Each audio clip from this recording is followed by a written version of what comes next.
Welcome again to the Data Story Show. We have a new episode today for talking about new content marketing, storytelling and data storytelling. Today we are going to talk with Alex in a new place, a new placement. You can see in the image because we changed the background and we have a new cameras, okay? We are growing the show. Today we are talking in Las Naves, in Valencia. It is a collaborative space and it's sharing the plateau for us. And we're going to talk about the sharing economy, okay? What is the deal between the sharing economy, the content market, the algorithms, and what is happening today with the sharing economy and the rating between the users and the driver, for example, in Uber, or the people that is doing finally the work, okay? Because at this moment we have a lot of debate about this, because you can rate, for example, a Uber or a Cabify driver, but the driver can tell anything about you. If you are drunk people every Friday night, you can rate this to the user. Finally, what is the deal with this? What is the work between the services, the sharing economy, the final user, and the rating between all this? Yeah, it's first of all, welcome everyone. Pleasure to be here again. As you said, new setting, so it's pretty cool. So yeah, I think there's been a lot of talks right now about the sharing economy and how this is revolutioning different aspects of our society, different industries. Is becoming more and more, usual in different industries that we didn't see before. Now, but there's some critical voices right now, and there's a couple of articles that hopefully will appear here. Yes, you are seeing. Where, and in these articles where you can see, if you read between the lines, is a very critical voice on, are we dehumanizing work? Is it optimal? Is it good to have a boss that instead of being a human being is an algorithm?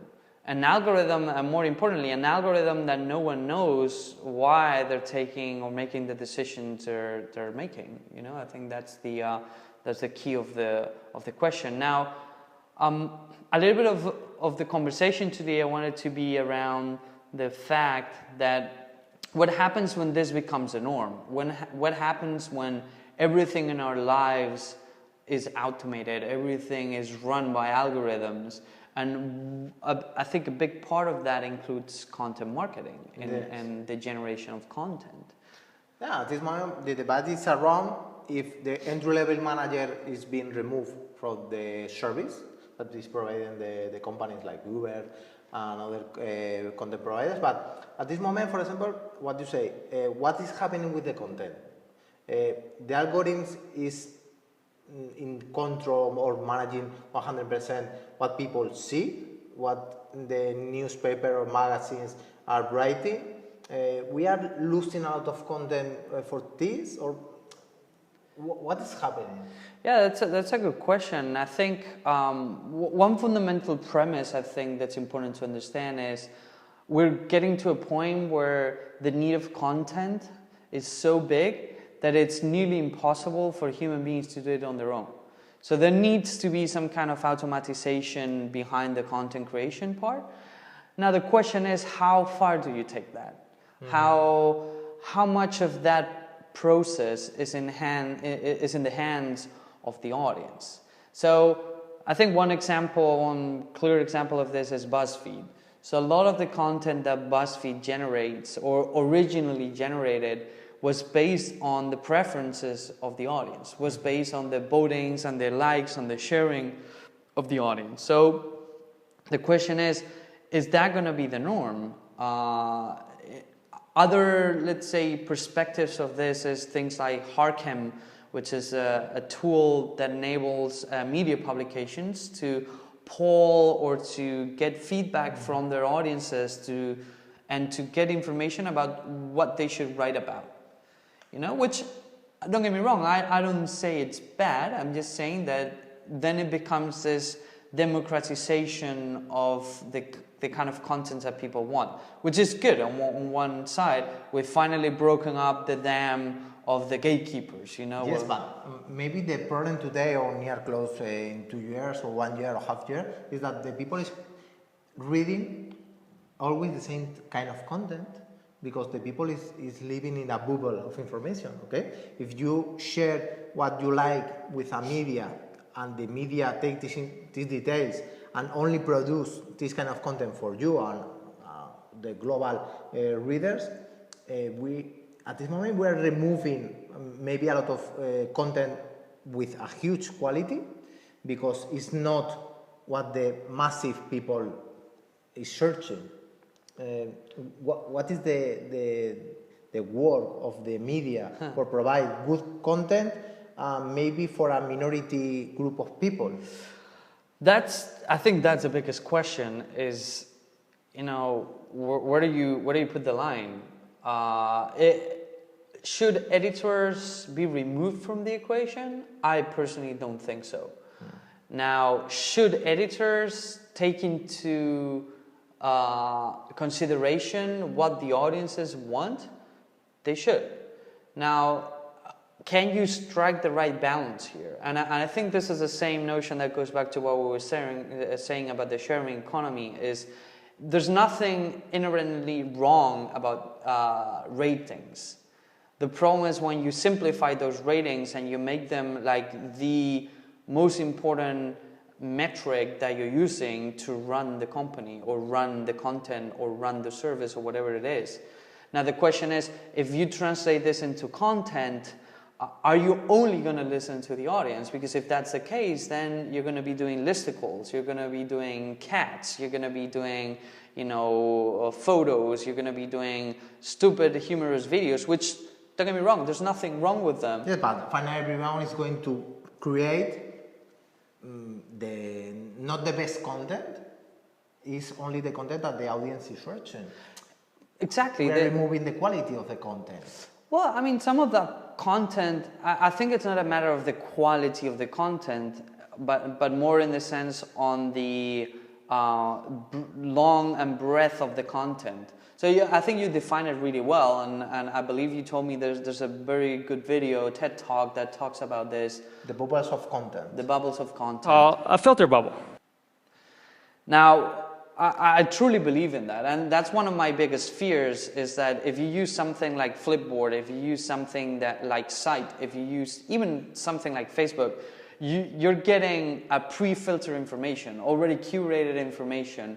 Now the question is, are those algorithms really evolving with my way of thinking and my interests, or are they getting stuck with the original predictions they created originally, and I'm only seeing this bubble of content and not more like a evolving funnel of content, which would be the ideal. Yes, finally we are thinking that the middle managers in every kind of company or services can be removed by algorithms, and these algorithms, the first step is the rating, okay, but not the last step.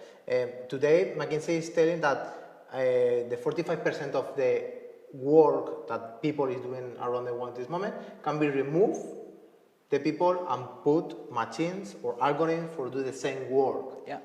With the actual technology, we are at this moment we are not talking about the future algorithms, artificial intelligence, or the different kind of evolution.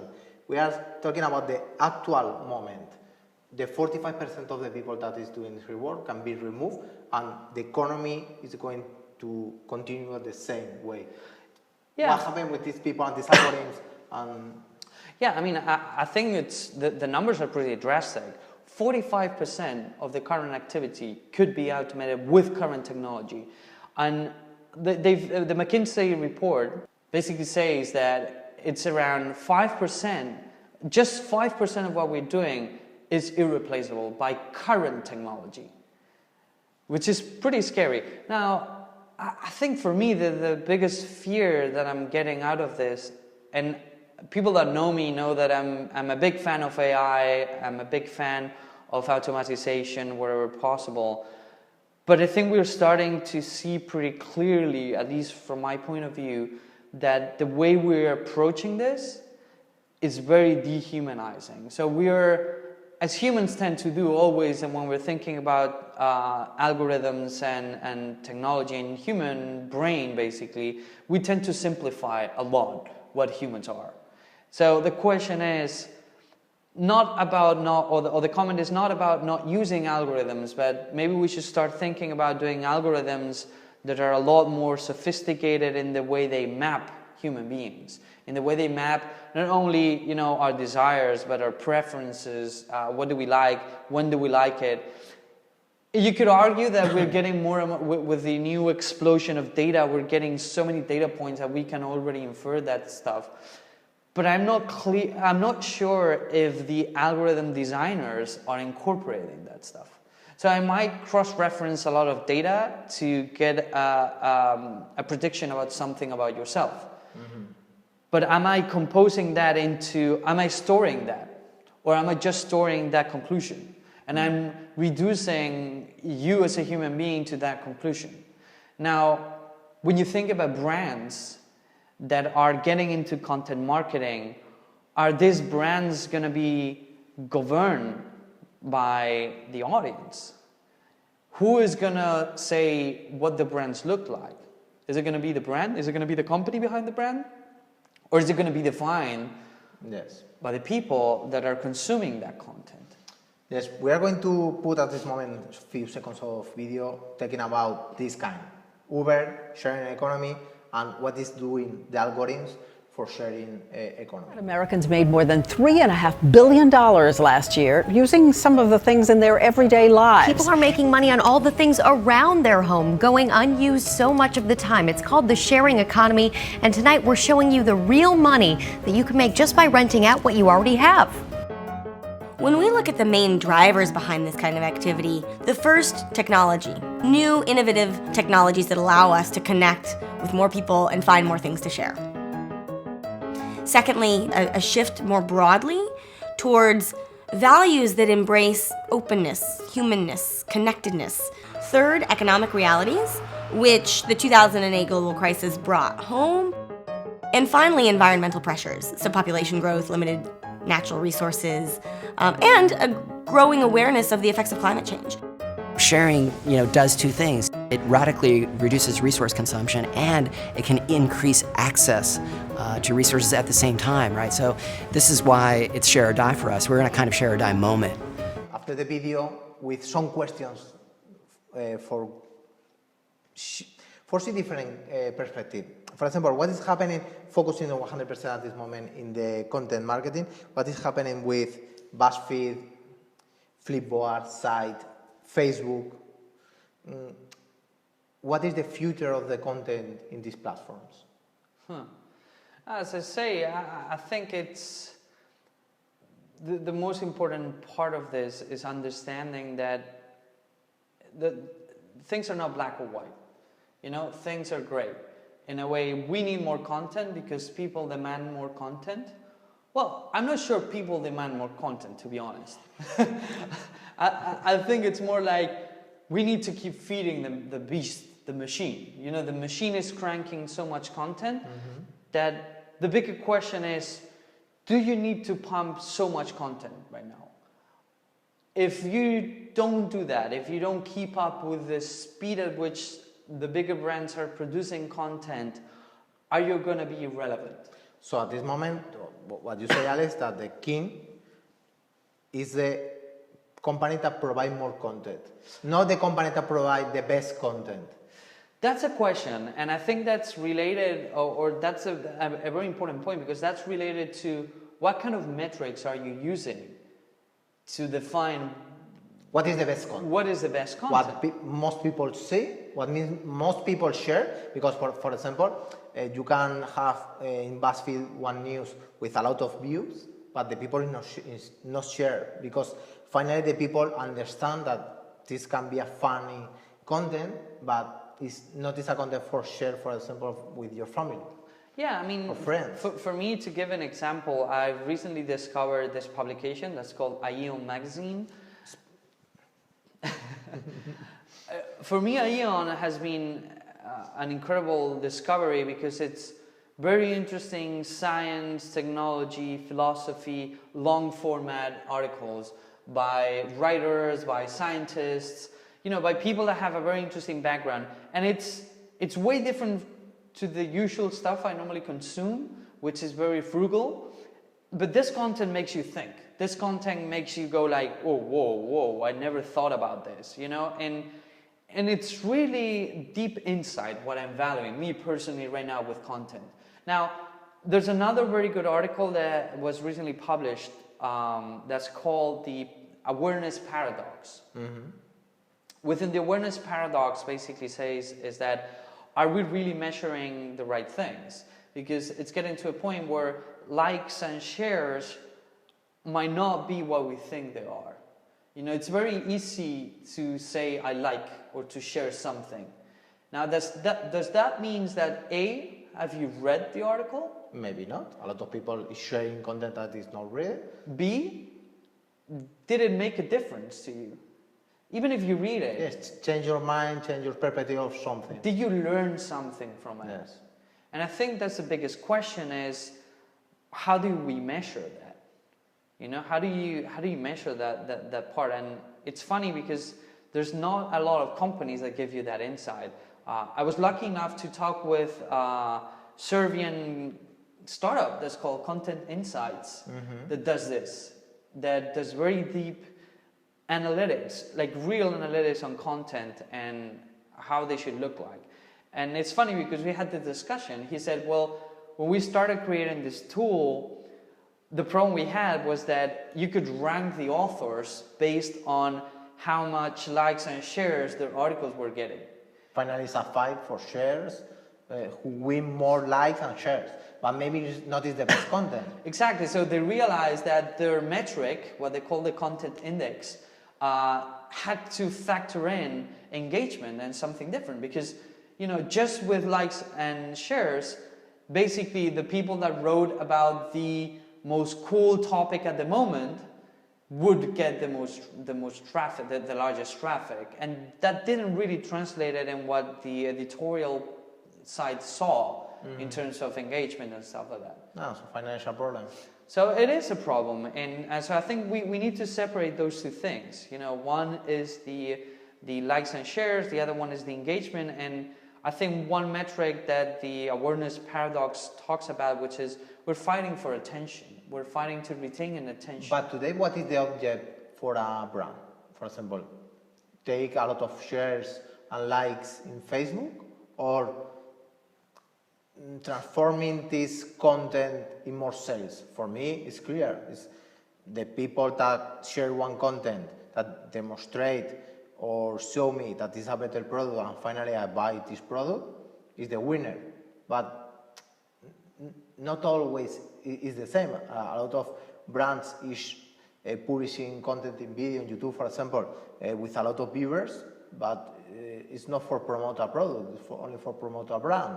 And finally, don't convert, for example, it's what's happening at this moment with GoPro. GoPro is having the best action camera and the best video for action camera in the market, but like the lifetime of the product is long lifetime, the people is not buying the next model in the next year, okay?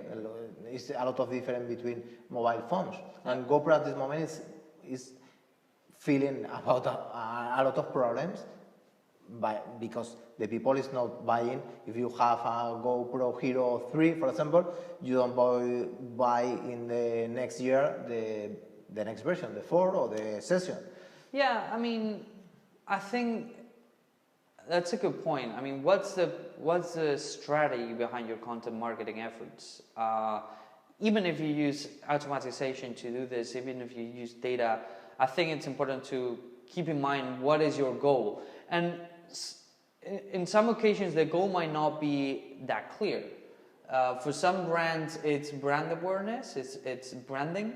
For other brands, it's about showcasing a product. Mm-hmm. For other brands, it's about showcasing their research or the people they have behind. I know that in another episode we brought GE into the equation. I'm going to bring it back because I think it's one of the the brands that are doing it really well. You know, General Electric's, one of the top engineering companies in the world, their goal is not to be known. Everyone knows GE.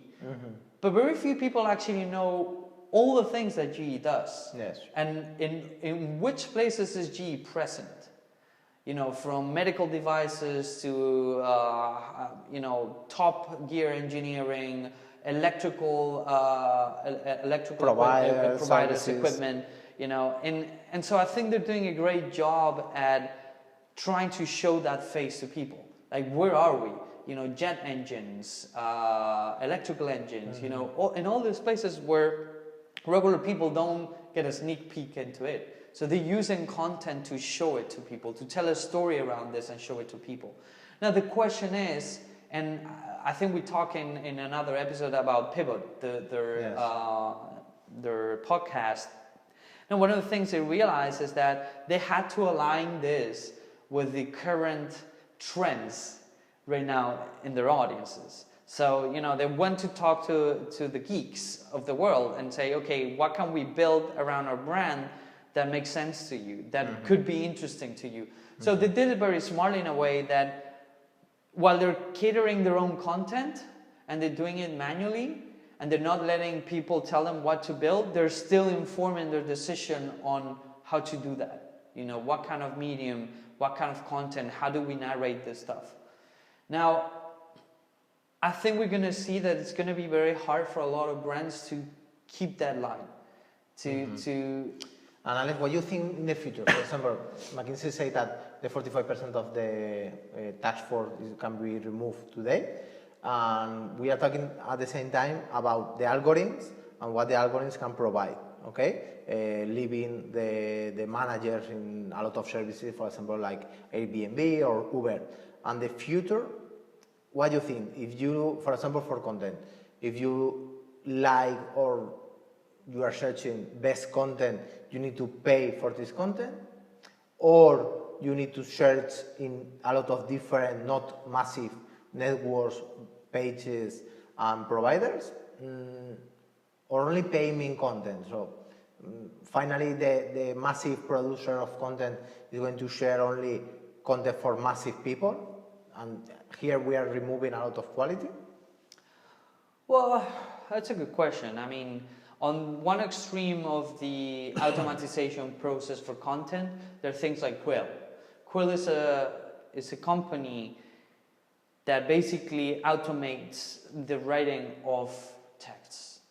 And so right now they're using it in some companies to do their automatic writing for their earning reports and the, you know, when SEC reports and things like that. So, and you cannot differentiate it from a text that someone wrote. Now, I believe we're still slightly far away from creating more creative content with a computer, but we will eventually see that. We will eventually see machines writing stories, writing, you know, documentaries, doing research, and basically writing a summary of a research for a human to consume. Now the question is, how long is it going to take to get there, and what's going to happen with the humans? I think there's this romantic view that some of these things cannot be replaceable. I don't believe it. I believe that it's just a matter of time until we reach that. Meanwhile, I still believe that there's many things that we're not taking into account when we automatize these things, and we still won't see that in the midterm. Okay. So Alex, for close this episode, this is the Data Story Show. We are following the first episodes and the previous episodes, talking about what is your recommendation for read. Maybe it can be a book, maybe it can be a TV show. Recommendations for this episode. I would say that there's a very interesting book that I actually started reading it because of Elon Musk. That's called Superintelligence. And it's a book that plays you different scenarios on how superintelligence can be achieved. And it's very interesting because it plays with the probabilities of one scenario versus another scenario. Who would discover superintelligence? How fast would it evolve? Would it be harmful for humans or not? And I think it poses a lot of the questions that most people are having towards this new economy we're getting into. And it gives you an interesting window into a not that far future, to be honest. I mean, they give some timelines, and it's, you know, this book is not for the light-hearted. Okay. You know, if you're anxious about this, definitely do not read this book. But if you're curious, I think it gives a very informed perspective on what do we have ahead of us, and to, you know, I think it's important to have the knowledge and to have the information so we can make better or take better decisions on the path that's gonna inevitably lead us there. If we just keep fucking ignoring this, we're gonna get into trouble. Okay, for me in this episode, I like to share some TV show. It's called The Scorpions. It's now very, very fun. In some of the first episodes, you can search a paragraph a lot important for me. If you can stop, move forward, and rewind, or recovery a dream for other day, if you can do this, you have a lot of intelligence in your mind. You ever pause your dreams, Ralph? Yeah,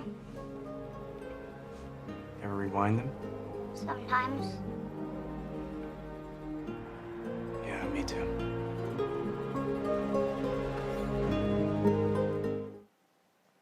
We'll see if we can do that. Yes. So we finish here.